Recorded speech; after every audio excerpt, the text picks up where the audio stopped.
Good morning aspirants. Date है आज 8 जून 2025 और आज हमको एडिटोरियल आर्टिकल्स में दो एडिटोरियल आर्टिकल्स डिस्कस करना है। जैसे आज द हिंदू और इंडियन एक्सप्रेस में कोई एडिटोरियल आर्टिकल प्रॉपर नहीं आता सिस्टमेटिक तरीके से, तो संडे के दिन जैसा कि हम पिछले हफ्ते भी हमने ये रूटीन फॉलो किया था और आगे भी हम ये रूटीन फॉलो करेंगे कि हम जो दूसरे न्यूज़पेपर्स में अच्छे एडिटोरियल आर्टिकल्स आते हैं जो हमारी यूपीएससी की प्रिपरेशन के लिए बहुत इंपॉर्टेंट है, हम ऐसे आर्टिकल्स को डिस्कस करेंगे। तो यहाँ पे आज 2 आर्टिकल्स हैं जो मैंने दूसरे न्यूज़पेपर से निकाले हैं and which are very good. जिसमें पहला आता है एसडीआई से related. SDI is human development index. तो इससे रिलेटेड एक बहुत अच्छा आर्टिकल यहाँ पे आया है। And the second article is related to census. Census में भी स्पेसिफिकली गवर्नमेंट ऑफ इंडिया ने जो अभी सेंसस डिक्लेयर किया है कि हम इस साल जो है सेंसस कंडक्ट करेंगे, उससे रिलेटेड एक आर्टिकल यहाँ पे आता है। तो ये दोनों आर्टिकल्स को डिस्कस करेंगे। दोनों ही आर्टिकल बहुत इंपॉर्टेंट है। इन दोनों ही आर्टिकल से आपको बहुत कुछ सीखने के लिए मिलेगा। जो पहला आर्टिकल है that is SDI as a heavy income bias. ये आर्टिकल लिखा है सी रंगराजन जी और एस महेंद्र दीप ने। सी रंगराजन जी जो है ये फॉर्मर चेयरमैन है प्राइम मिनिस्टर के इकोनॉमिक एडवाइजरी काउंसिल के, और ये आरबीआई के फॉर्मर गवर्नर भी रह चुके हैं। जैसे आपके लिए एक होमवर्क है कि एक सी रंगराजन जी के अंदर में एक कमेटी बनाई गई थी। उस कमेटी का क्या काम था और उसको कमेटी ने क्या जो रिकमेंडेशन दी थी, वो आपको मुझे कमेंट सेक्शन में वीडियो में लिख के बताना है। और दूसरे जो पर्सन है that is S Mahendra ji.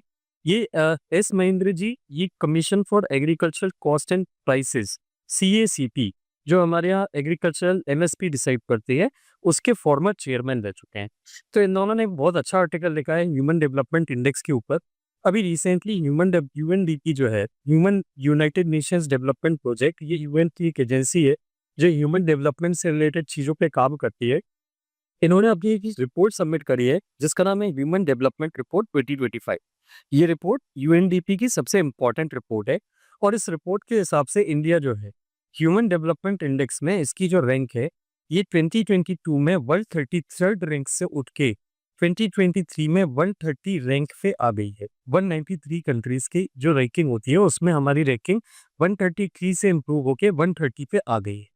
तो ये रिपोर्ट के अंदर में हमारी जो ह्यूमन डेवलपमेंट इंडेक्स की वैल्यू है, ये वैल्यू 2022 में 0.676 से बढ़ के 0.685 पे आ गई है। मतलब इनका इस रिपोर्ट का कहना है कि हमारा ह्यूमन डेवलपमेंट काफ़ी ज़्यादा इम्प्रूव हुआ है। तो यहाँ पे हमको 2 चीज़ें डिस्कस करनी है इस कॉन्टेक्स्ट में। ये जो रिपोर्ट की फाइंडिंग है, इस रिपोर्ट की फाइंडिंग के कॉन्टेक्स्ट में हमको 2 चीज़ें डिस्कस करनी है। पहला, ह्यूमन डेवलपमेंट इंडेक्स की प्रोग्रेस हमारी कंट्री में over the period of time कितना हुआ है, पिछले 25 सालों में, पिछले 30 सालों में हमारे ह्यूमन डेवलपमेंट इंडेक्स कितना इम्प्रूव हुआ है। और दूसरा, इंडिया की एसडीआई की जो परफॉर्मेंस है या जो इम्प्रूवमेंट है, उसमें पर कैपिटा इनकम का कितना रोल रहा है या कितना हाथ रहा है। अगर हम हमारे ह्यूमन डेवलपमेंट इंडेक्स की प्रोग्रेस देखें 1990 से 2023 के पीरियड में, तो इंडिया की जो एचडीआई वैल्यू है ये 1990 में 0.446 से इम्प्रूव होके 0.685 पे आ गई है। जिसमें हमको पिछले 33 ईयर्स में ये जो नंबर चेंज हुआ है, ये 53% हमको इम्प्रूवमेंट देखने के लिए मिला है। मतलब हर साल हमारा जो ह्यूमन डेवलपमेंट है वो करीब करीब 1.3% की रेट से ग्रो हुआ है। इसी सेम पीरियड में हमारी जो gross national per capita income है, gross national per capita income मतलब पर पर्सन हम कितना अर्न करते हैं, वो $2167 से बढ़ के $9048 हुआ है। ये 4 टाइम या 4 टाइम बढ़ गया है। सिमिलरली लाइफ एक्सपेक्टेंसी जो है ये 58 ईयर्स से बढ़ के 72 ईयर्स पे पहुंच गई है। ये 23% हमारी on an average life expectancy improve हुई है। और हमारी जो एक्सपेक्टेड ईयर्स ऑफ स्कूलिंग है, कोई बच्चा अगर स्कूल में एंटर होता है तो वो कितने साल अराउंड अराउंड पढ़ाई करेगा, ये 8.2 ईयर्स से बढ़ के 13 ईयर्स बढ़ गया है। यहाँ पे ये 3 स्टैटिस्टिक क्यों दिए हैं, क्योंकि ह्यूमन डेवलपमेंट इंडेक्स जब कैलकुलेट करता है यूएनडीपी, तो यही 3 चीज़ों के बेसिस पे किसी कंट्री को असेस करता है। ह्यूमन डेवलपमेंट मेजर करने के लिए यूएनडीपी 3 चीज़ें मेजर करता है। पहला हेल्थ, दूसरा एजुकेशन और तीसरा स्टैंडर्ड ऑफ लिविंग। हेल्थ कैसे असेस करता है, किसी कंट्री में कोई एक बच्चा, कोई इंसान अगर आज की डेट में पैदा हुआ है, तो वो ऑन एन एवरेज कितनी ज़िंदगी जिएगा, कितनी एज तक जिएगा, ये लाइफ एक्सपेक्टेंसी एट बर्थ होता है। उसके बाद एजुकेशन का जो डायमेंशन होता है वो ये कैलकुलेट करता है, वो 2 चीज़ें कैलकुलेट करता है। पहला 25 ईयर्स से 25 ईयर्स या उससे ऊपर के एज ग्रुप में जो लोग हैं, उन्होंने ऑन एन एवरेज कितने ईयर्स ऑफ स्कूलिंग करी है, कितने साल स्कूल में पढ़ाई करी है। और कोई बच्चा आज की डेट में अगर स्कूल में एंटर होता है तो वो अंदाजे से कितने साल एक्सपेक्टेडली पढ़ाई करेगा स्कूल में। और तीसरा होता है standard of living. Standard of living में हम क्या मेजर करते हैं, यूएनडीपी क्या मेजर करता है कि पर कैपिटा एक इंसान कितना ग्रॉस नेशनल इनकम जो है ये गेन कर रहा है या अर्न कर रहा है, ये चीजें यहाँ पे एसेस करता है, ये कैलकुलेट कर पाता है। तो ह्यूमन डेवलपमेंट इंडेक्स कैलकुलेट करने में यूएनडीपी जो है मेनली ये 3 चीजों को कैलकुलेट करता है। और इन 3 चीजों में इंडिया में क्या प्रोग्रेस हुई है पिछली 33 इयर्स में, वही चीज हम यहाँ पे देख रहे थे कि पर कैपिटा इनकम $2000 से बढ़ के $9000 पहुंच गई है। लाइफ एक्सपेक्टेंसी 58 ईयर्स से 72 ईयर्स पहुंच गई है।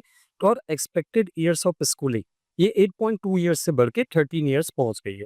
हालांकि इंडिया की जो रैंक है, एसडीआई की रैंक, ये अभी भी उसकी जो कंपेरेबल कंट्रीज है उससे काफी पीछे है। जैसे कंपेरेबल कंट्रीज में ब्रिक्स कंट्रीज जो आती हैं, हम ब्रिक्स कंट्रीज से काफी पीछे हैं। जैसे रशिया की रैंक 64 है, चाइना की रैंक 65 है, ब्राजील की रैंक 84 है, और साउथ अफ्रीका और कुछ दूसरी एशियन कंट्रीज हैं जैसे कि श्रीलंका, इंडोनेशिया, फिलीपींस, इन सब की रैंक इंडिया से ऊपर है। जबकि बांग्लादेश कंपेरेटिवली सिमिलर रैंक पे हमारे साथ है। और कुछ साउथ एशियन कंट्रीज हैं, सिर्फ चुनिंदा कुछ साउथ एशियन कंट्रीज हैं जो हमसे पीछे हैं, जैसे कि नेपाल, म्यांमार और पाकिस्तान। तो कहने का पॉइंट ये है कि हम जिन कंट्रीज से एस्पायर करते हैं या कम्पीट करते हैं, उन सारी कंट्रीज से हमारी जो रैंक है वो काफी पीछे या नीचे है। ये हमारे लिए बहुत ही नेगेटिव सी चीज है। तो अब ये जो रंगराजन जी और महेंद्र देव जी जो हैं, ये क्या डिस्कस करना चाह रहे हैं, ये एक इम्पॉर्टेंट चीज यहाँ पे डिस्कस करना चाह रहे हैं। उनका ये कहना है कि ये जो इंडेक्स है, पहली बात तो ये इंडेक्स काफी फॉल्टी तरीके से बना हुआ है। ये इंडेक्स में ये जो 3 इंडिकेटर्स हमने देखे जिसके बेसिस पे किसी कंट्री का ह्यूमन डेवलपमेंट मेजर किया जाता है, that is health, education and standard of living. इसमें पर के हर इंडिकेटर को 1/3 वेटेज दिया हुआ है। ये हर कंट्री को 1/3 मतलब उस कंट्री में हेल्थ का स्टेटस कितना है उसके बेसिस पे स्कोर देते हैं, एजुकेशन का स्टेटस क्या है उसके बेसिस पे स्कोर देते हैं, और उसको डिवाइड बाय 3 करते हैं। मतलब ये इनकम को भी एक अच्छा खासा वेटेज देते हैं। 33% वेटेज जो है ये इनकम के स्टैंडर्ड को जाता है। और इनका ये कहना है कि जो इंडिया का इनकम के बेसिस पे हम कैलकुलेशन या असेसमेंट करती है यूएनडीपी, ये बड़ा ही फॉल्टी होता है। रिसेंटली इंडिया 4th या 5th लार्जेस्ट इकोनॉमी है वर्ल्ड की, और करेंटली अभी आने वाले टाइम में इस साल के एंड पे 3rd लार्जेस्ट इकोनॉमी भी बनने वाला है। बट उसके बावजूद हमारी जो पर कैपिटा इनकम है उसमें 4 टाइम इम्प्रूवमेंट होने के बाद भी हमारा ह्यूमन डेवलपमेंट इंडेक्स या स्कोर जो है वो उतना ज़्यादा इम्प्रूव नहीं हो सकता। क्यों नहीं हो सकता? क्योंकि हमारे यहाँ पॉपुलेशन बहुत फास्ट रेट से ग्रो हो रही है। तो इनका ये कहना है कि ये इंडेक्स जो था इसके नाम में ही लिखा हुआ है ह्यूमन डेवलपमेंट इंडेक्स। तो इसको मेनली तो ये असेस करना चाहिए था कि लोगों के ह्यूमन डेवलपमेंट हो रहा है कि नहीं। और ह्यूमन डेवलपमेंट असेस करने में no doubt per capita income भी क्राइटेरिया लेना चाहिए, लेकिन पर कैपिटा इनकम को उतना वेटेज नहीं देना चाहिए जितना वेटेज यूएनडीपी ने दिया है। क्योंकि प्राइमरी जो मेजर्स हैं जो लोगों की वेलबींग बताते हैं, लोगों की लाइफ में इंप्रूवमेंट हो रहा है कि नहीं ये बताते हैं, वो हेल्थ केयर और एजुकेशन से पता चलता है, ना कि पर कैपिटा इनकम से। लोगों की हेल्थ केयर और एजुकेशन में कितना इंप्रूवमेंट आ रहा है ये ज़्यादा मैटर करता है एज कम्पेयर टू उनकी पर कैपिटा इनकम में कितना इंप्रूवमेंट आ रहा है, इससे ज़्यादा। ऐसा इसलिए क्योंकि इंडिया के केस में इंडिया कितना भी हेल्थ और एजुकेशन इंप्रूव कर दे, इंडिया की जो पर कैपिटा इनकम है वो नीचे बनी रहेगी। नीचे इसलिए बनी रहेगी क्योंकि अभी इंडिया की पॉपुलेशन 2050 तक अराउंड अराउंड ग्रो करती रहेगी और सबसे ज़्यादा ग्रो करती रहेगी। जबकि दूसरी जो कंट्रीज हैं उनकी पॉपुलेशन गिर रही है। तो दूसरी कंट्रीज हेल्थ और एजुकेशन में अगर इंडिया के बराबर ही इम्प्रूव कर रही है, तो भी उनका ह्यूमन डेवलपमेंट इंडेक्स तेजी से ग्रो होता है, क्योंकि इनकी पॉपुलेशन की ग्रोथ रुकने के कारण उनकी पर कैपिटा इनकम जो है वो ज़्यादा फास्ट रेट से ग्रो हो रही है as compared to India. India में भी पर कैपिटा इनकम ग्रो हो रही है जैसा कि हमने देखा, लेकिन वो उतने फास्ट रेट से ग्रो नहीं हो रही, क्योंकि जितने रेट से जीडीपी या पर कैपिटा इनकम ग्रो हो रही है उससे ज़्यादा रेट से पॉपुलेशन ग्रो हो रही है। और पर कैपिटा इनकम कैलकुलेट करने के लिए हम जीडीपी को पॉपुलेशन से, total population of the country से डिवाइड करते हैं। तो ये बात सही है कि हम 1950 से लेके अभी तक लोअर मिडिल इनकम या लोअर ह्यूमन डेवलपमेंट इंडेक्स से निकल के अब हम ऐसे ग्रुप ऑफ कंट्रीज में अभी हैं जो मीडियम ह्यूमन डेवलपमेंट इंडेक्स रखती है।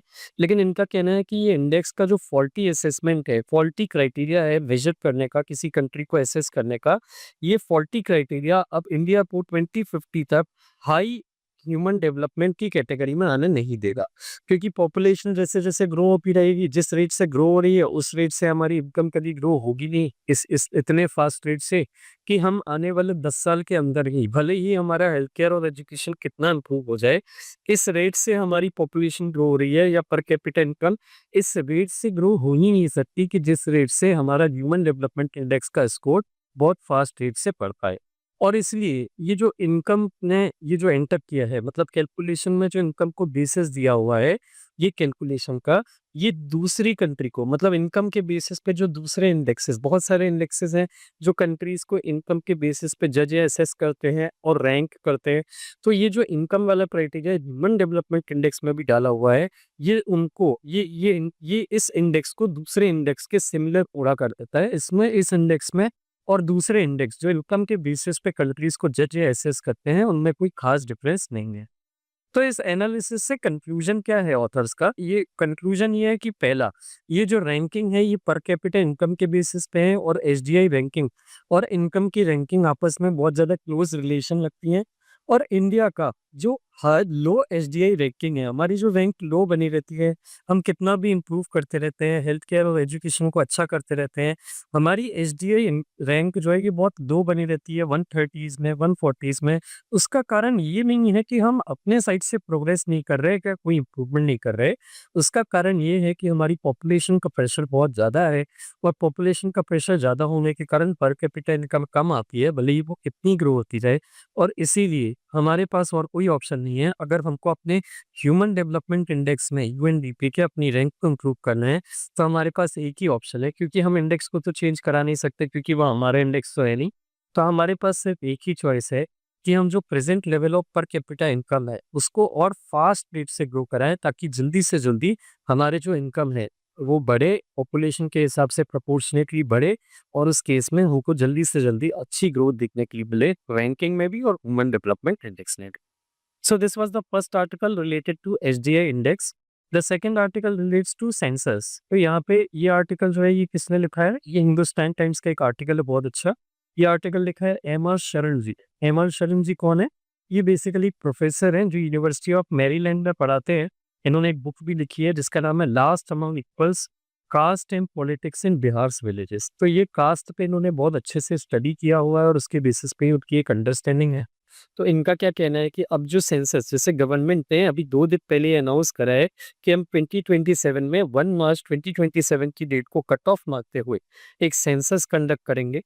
इनका कहना है शरण जी का कि हाँ, बिल्कुल सही बात है, सेंसस तो होना चाहिए, लेकिन इस बार सेंसस का जो एम है वो थोड़ा-सा ब्रॉड होना चाहिए और बड़ा होना चाहिए। इसमें कुछ एक विज़न होना चाहिए, और ये विज़न क्या होना चाहिए?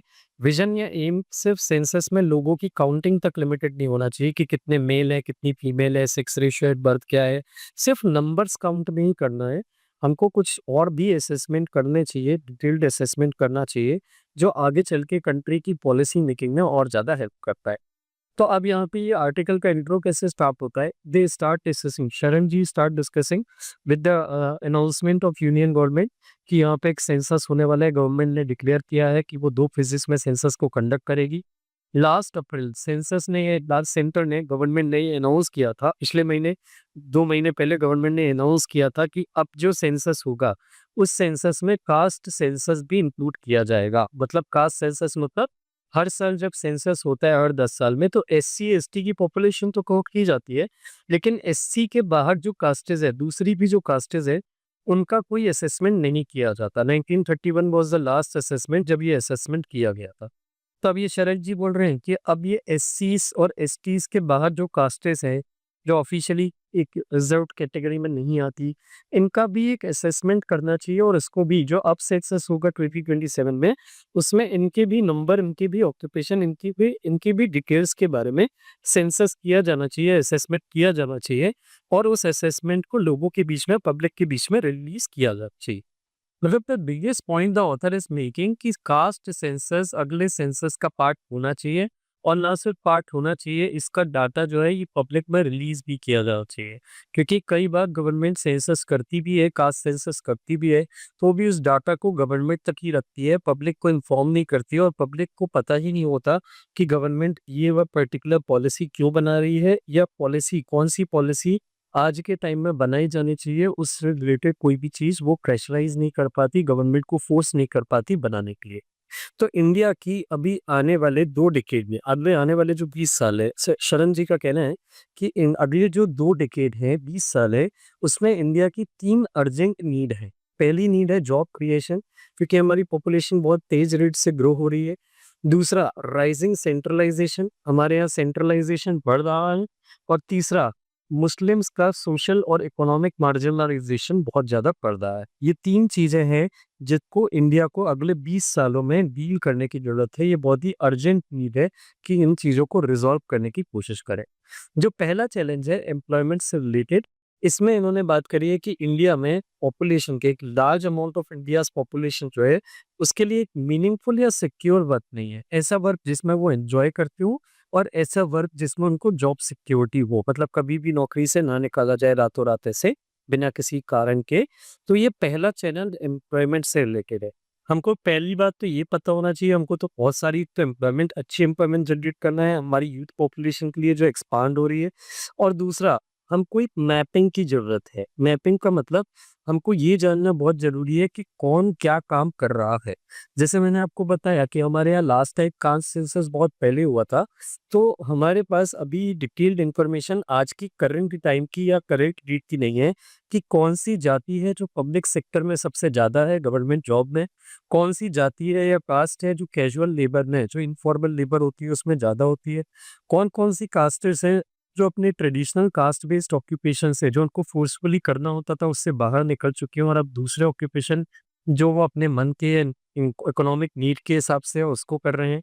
और कौन-कौन सी जातीय कास्टेज़ हैं जो आज भी हज़ारों साल पहले जो काम उनको मजबूरी में करना होता था, उसमें फँसे हुए हैं।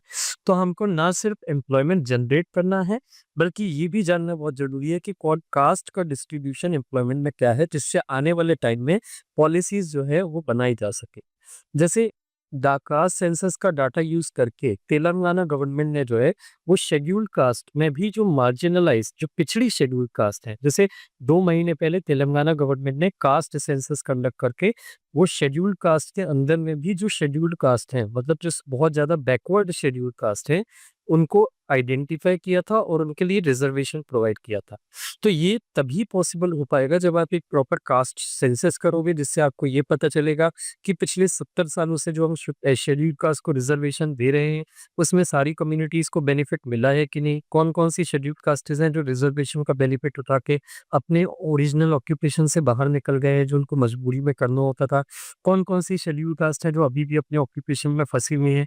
ये सारी चीज़ें हमको कास्ट के सेंसस से ही पता चलेगा, कास्ट ऑक्यूपेशन सेंसस से। दूसरी अर्जेंट नीड है इंडिया की, वो है सेंट्रलाइजेशन से डील करने की। India one of the most centralised countries है वर्ल्ड में। कहने के लिए हमारे यहाँ 3 लेवल की गवर्नमेंट है, central government, state government, then local government. लेकिन मैक्सिमम चीज़ें यूनियन और स्टेट गवर्नमेंट ही कंट्रोल करती है। लोकल गवर्नमेंट को कुछ खास पावर दी नहीं जाती। जैसे उन्होंने यहाँ पे डाटा भी प्रेज़ेंट करा है कि जितना भी पब्लिक एक्सपेंडिचर गवर्नमेंट करती है, उसका सिर्फ 3% लोकल गवर्नमेंट करती है, 97% जो है ये या तो सेंट्रल गवर्नमेंट करती है या स्टेट गवर्नमेंट करती है, as compared to 51% in China. China में जो लोकल गवर्नमेंट है वो 51% जो है टोटल एक्सपेंडिचर करती है और अपने लोकल एरिया के डेवलपमेंट के लिए ज़्यादा से ज़्यादा काम कर पाती है, क्योंकि लोकल्स को सबसे अच्छे से अपनी कंडीशन पता होती है कि उनकी नीड क्या है। योगेंद्र यादव जी नाम के एक स्कॉलर हैं, सोशियोलॉजिस्ट हैं, उन्होंने भी एक बात बोली है कि कास्ट सेंसस जो है ये एक डायग्नोस्टिक टूल की तरह काम करेगा। ये एक एक्स-रे की तरह काम करेगा, ये बताएगा स्कैन करके कि हमारी सोसाइटी में क्या सही और क्या गलत चल रहा है। तो ये कास्ट सेंसस जो है ये यहाँ पे सेंट्रलाइजेशन की टर्म्स में भी इस आइडेंटिफिकेशन करने का काम करेगा। ये हमको एक हाइपर लोकल पिक्चर बताएगा इंडियन सोसाइटी की कि ग्रास रूट लेवल पे कौन कहाँ रहता है, कौन क्या ओन करता है, कौन क्या करता है, ये सारी चीज़ें हमको बताएगा। Also on the basis of caste, कौन सी कास्ट किस एरिया में लिमिटेड है, रेस्ट्रिक्टेड है, कौन सी कास्ट के पास कितना एसेट है, किसके कुछ कास्ट के पास एसेट्स बिल्कुल नहीं है। ये सारी चीज़ें कास्ट सेंसस से ही हमको पता चलती है। आने वाले टाइम में जो ऑब्जेक्टिव है, वो हमारा ऑब्जेक्टिव ये होना चाहिए कि हमारा करंट गवर्नेंस मॉडल जो है, जिसमें यूनियन और state government main role play करते हैं, वो बदल जाए और यूनियन और स्टेट गवर्नमेंट का रोल मेनली सपोर्टिव रोल हो। मेन काम जो है डेवलपमेंटल पॉलिसी बनाने का और एग्जीक्यूट करने का, वो विलेज और म्यूनिसिपल गवर्नमेंट का या लोकल गवर्नमेंट का ही होना चाहिए। इसमें एक कंसर्न बस है, एक कंसर्न क्या है, जैसे लोकल गवर्नेंस प्रमोट करने का या लोकल गवर्नमेंट को ज़्यादा पावर देने का एक चैलेंज होता है, जिसको बी आर अम्बेडकर जी ने भी बोला है। जैसे बी आर अम्बेडकर जी ने ये बोला है कि विलेजेस जो है ये डेंस ऑफ इग्नोरेंस होते हैं। डेंस ऑफ इग्नोरेंस मतलब superstition, traditional caste system, traditional religion, इन सारी चीज़ों में फंसे होते हैं। और अगर आप यहाँ पे लोकल गवर्नेंस या लोकल गवर्नमेंट को प्रपोर्ट करते हो या उनको ज़्यादा पावर देते हो, तो चांसेस हैं कि लोकल लेवल पे जो अपर कास्ट के लोग होते हैं मेनली, जिनको एलिट्स बोला जाता है, ये एलिट्स पावर को कैप्चर कर सकते हैं और लोकल लेवल पे लोअर कास्टेस को दबा सकते हैं। जो सेंट्रल गवर्नमेंट और यूनियन गवर्नमेंट के केस में या स्टेट गवर्नमेंट के केस में अभी उतने अच्छे से पॉसिबल नहीं हो पाता। तो उस केस में इनका ये कहना है, बस यहाँ पे एक यही डर है, शरण जी का कहना है कि अगर आप लोकल गवर्नमेंट को लोकल लेवल पे लोगों को पावर देते हो, तो यहाँ पे एक ही डर है कि वहाँ पे एलिट्स जो है वो पावर को कैप्चर कर सकते हैं। और सदियों से जो वहाँ पे अंडर डेवलपमेंट बना हुआ है, वो अंडर डेवलपमेंट अभी भी बना रह सकता है। रीजन भी क्योंकि अब एलिट्स जो हैं वो लोअर कास्टेस के डेवलपमेंट के लिए या जो बैकवर्ड कास्टेस हैं उनके डेवलपमेंट के लिए कोई काम नहीं करेगी। वो रिसोर्सेज को अपने भले के लिए, अपने डेवलपमेंट के लिए ही यूज करेगी या अपने करप्शन के लिए डाइवर्ट कर लेगी। तो यहाँ पे कास्ट सेंसस जो है ये हमको ये भी बताने में या आइडेंटिफाई करने में हेल्प करेगा कि पावर लोकल लेवल पे पावर कहाँ कंसंट्रेटेड है, कितनी कंसंट्रेटेड है, और किन-किन, कौन-कौन से रीजन है जहाँ पे पावर जो है वो इक्वली अपर और लोअर कास्टेस के बीच में डिस्ट्रीब्यूटेड है। तो कास्ट सेंसस को से जो हमको रिजल्ट मिलेगा, ये वाला रिजल्ट, जिसमें हमको ये पता चलेगा कि पावर कहाँ पे कंसंट्रेटेड है, इसके बेस पे हम आगे चल के पॉलिसी बना सकते हैं कि लोकल गवर्नमेंट में शेड्यूल कास्ट या लोअर कास्टेस को कोई रिजर्वेशन प्रोवाइड करने की और ज़्यादा रिजर्वेशन प्रोवाइड करने की कोई ज़रूरत है क्या? तीसरी चीज़ है, तीसरा चैलेंज है इंडिया जो करेंटली फेस कर रहा है, वो है growing marginalisation of Indian states. यहाँ पे 2 स्टडीज़ हैं जो उन्होंने पब्लिश करी है और साइट करी है। जैसे एशल नोवसर एंड राफ्किन, इन्होंने 2024 में एक स्टडी करी थी, जिसमें उन्होंने ये बताया था कि इंडिया में जो मुस्लिम्स हैं, ये लीस्ट अपवर्डली मोबाइल ग्रुप है। मतलब इनके अपलिफ्ट होने के चांसेस, ये जिन टाइप की कंडीशंस फेस कर रहे हैं, वो टाइप की कंडीशंस को देखते हुए ये इनके अपलिफ्ट हो, ये कितनी भी मेहनत कर लें, इनके अपलिफ्ट होने के चांसेस सबसे कम है। इनकी कंडीशन इंडिया में दलित्स और आदिवासी मतलब शेड्यूल कास्ट और शेड्यूल ट्राइब्स हैं, उनसे भी बुरी और बदतर है, specially when it comes to educational progress over generation. Generation by generation education जो प्रोग्रेस करती है, एक जनरेशन दूसरी जनरेशन से ज़्यादा एजुकेशन देती है। तो ये जो प्रोग्रेस है specially in terms of education, उसमें यहाँ पे मुस्लिम्स के चांसेस एजुकेशनली प्रोग्रेस करने के सबसे बैकवर्ड या सबसे पुअर है। एक और एनालिसिस है, this analysis was done by Himanshu and Guilmoto, जिन्होंने बिहार के कास्ट सेंसस का डाटा यूज किया था, स्टडी किया था, और उसमें उन्होंने ये फाइंडिंग निकाली थी कि मुस्लिम्स जो है स्टेट्स जो इकोनॉमिक रिसोर्सेज का डिस्ट्रीब्यूशन करता है, उसको गेन करने में या कैप्चर करने में या उसका बेनिफिट उठाने में मुस्लिम्स जो हैं ये सबसे पीछे रहते हैं। In fact they are even below और backward than Mahadalit group. Mahadalit group का मतलब होता है शेड्यूल कास्ट में भी सबसे पिछड़े जो या बैकवर्ड जो शेड्यूल कास्ट होते हैं, उन सबसे जो पुअर एक्सट्रीमली वर्स कंडीशन में रह रहे हैं मुस्लिम्स का, उसमें इकोनॉमिक डिस्ट्रीब्यूशन में उनसे भी बदतर स्टेटस है। इसमें स्टडी में एक और चीज़ फाइंडिंग मिली है कि ये जो डिप्राइवेशन है, ये जो डिप्रीवेशन है, मतलब मुस्लिम्स जो कमी या जो कहना चाहिए डिप्रीवेशन जो फेस करते हैं कि उनको रिसोर्सेज नहीं मिल पा रहे, उनकी प्रोग्रेस नहीं हो पा रही, उनको सारी चीज़ें गवर्नमेंट का सपोर्ट कुछ भी नहीं मिल पा रहा, ये किसी पर्टिकुलर मुस्लिम कास्ट तक लिमिटेड नहीं है। मुस्लिम्स में भी जो मल्टीपल कास्टेस होती हैं, जैसे कि पठान, शेख, अंसारी, ये सबके साथ इक्वली हो रहा है। मतलब ये सारी कास्टेस जो है, जितनी भी कास्टेस हैं मुस्लिम्स के अंदर में, वो सारी कम्युनिटीज या कास्टेस मुस्लिम की डेप्रीवेशन इक्वली फेस करती है। मतलब यहाँ पे कोई डिस्क्रिमिनेशन नहीं होता कि कोई एक पर्टिकुलर कास्ट है मुस्लिम्स के अंदर भी, उनके साथ डिस्क्रिमिनेशन ज़्यादा होता है।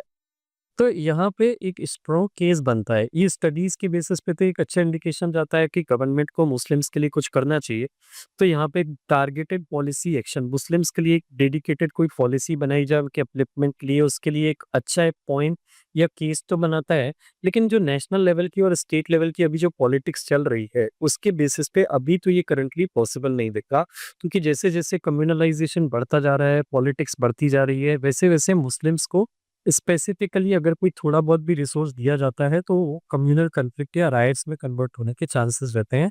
पॉलिटिक्स में जो पॉलिटिकल पार्टीज़ हैं, वो इंटरेस्टेड नहीं होती मुस्लिम्स को कोई स्पेशल प्रिविलेज या ट्रीटमेंट देने के लिए। लेकिन स्टेट्स इनका कहना है अभी भी इनके पास स्कोप है कि वो ऐसा चाहें तो कर सकते हैं मुस्लिम्स के अपलिफ्टमेंट के लिए।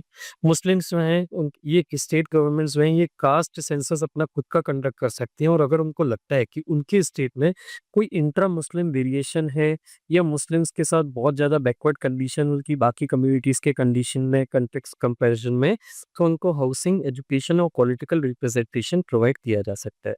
हालाँकि इनमें से 3 ये जो 3 चीज़ें हमने डिस्कस करी हैं एम्प्लॉयमेंट से रिलेटेड, पावर से रिलेटेड, डिसेंट्रलाइज़ेशन से रिलेटेड और मुस्लिम्स की कंडीशन से रिलेटेड, ये तीनों चीज़ों पे कोई भी एक्शन तब तक पॉसिबल नहीं है तब जब तक लोगों के पास डाटा ना पहुँचे।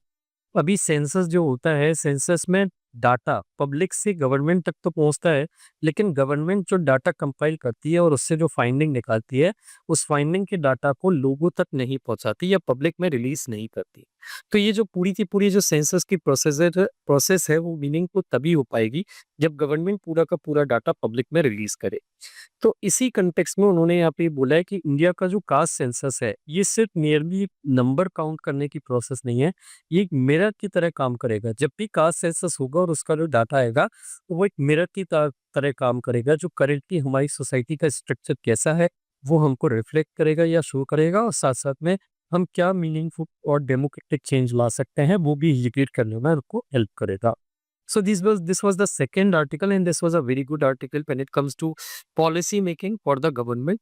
So this concludes the editorial discussion for the day. If you like the video, please do share it with your friends who are preparing for the exam. And also we have a Telegram channel जिसको आप join कर सकते हैं हमारी तरफ से regular update लेने के लिए। ये टेलीग्राम चैनल की लिंक जो है आपको इस वीडियो के डिस्क्रिप्शन बॉक्स में मिल जाएगी।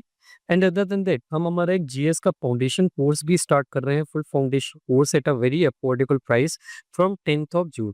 तो अगर आप में से कोई इस कोर्स को ज्वाइन करना चाहता है तो मुझे 8962291192 पे कांटेक्ट कर सकता है व्हाट्सएप या कॉल के through. Thank you very much for watching the video.